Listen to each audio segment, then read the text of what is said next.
महाराष्ट्राला जवळपास नक्षलवाद मुक्त करण्यात पोलिसांना मोठं यश आलं आहे। वरिष्ठ पोलीस अधिकाऱ्यांच्या अर्धवार्षिक परिषदेनंतर ते वार्ताहरांशी संवाद साधत होते। नक्षलवाद विरोधी लढ्यात आतापर्यंत 244 पोलीस हुतात्मा झाले असून C60 दलात किमान 3 वर्ष सेवा दिली आहे। त्या सर्वांना C60 पदक देण्याची घोषणा त्यांनी केली।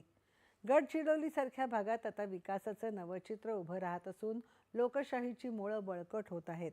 नक्षलवादाची चळवळ राज्यात नगण्य पातळीवर आली असून आता तिच्या पुनरुज्जीवनाला आळा घालणं हे पुढील मोठं आव्हान आहे, असं ते म्हणाले। पोलीस तपासामध्ये यापुढे कृत्रिम बुद्धिमत्तेचा वापर वाढवला जाणार असल्याचं त्यांनी सांगितलं।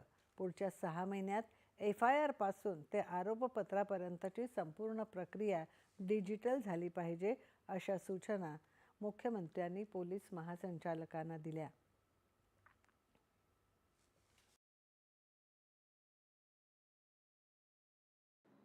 आपल्याकडे तंत्रज्ञान फार मोठ्या प्रमाणात आहे।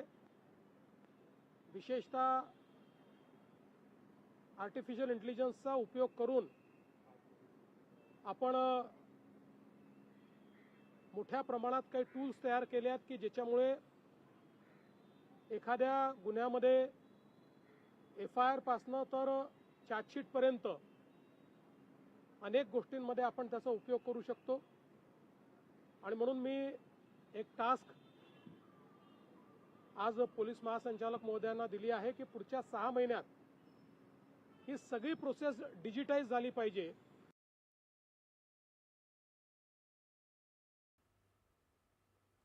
राज्यात गुन्हेगारांना शिक्षा होण्याचं प्रमाण सध्या 50% आहे, ते 95% नेण्याचं उद्दिष्ट सरकारने ठेवलं आहे, असं ते म्हणाले। नागपूर आणि पुणे मुंबई द्रुतगती मार्गावरील प्रयोगांमुळे रस्ते अपघातात 30% घट झाली आहे। हेच प्रारूप राज्यभरात लागू करण्यावर परिषदेत चर्चा झाली। महाविद्यालयं आणि विद्यापीठांच्या आवारात अंमली पदार्थांविरोधात मोहीम उघडण्यासाठी कठोर धोरण तयार करण्याचे निर्देश पोलीस महासंचालकांना दिले आहेत, असं मुख्यमंत्र्यांनी सांगितलं। यापुढे प्रत्येक जिल्ह्याच्या पोलिसांच्या कामाचं मूल्यांकन केलं जाणार आहे।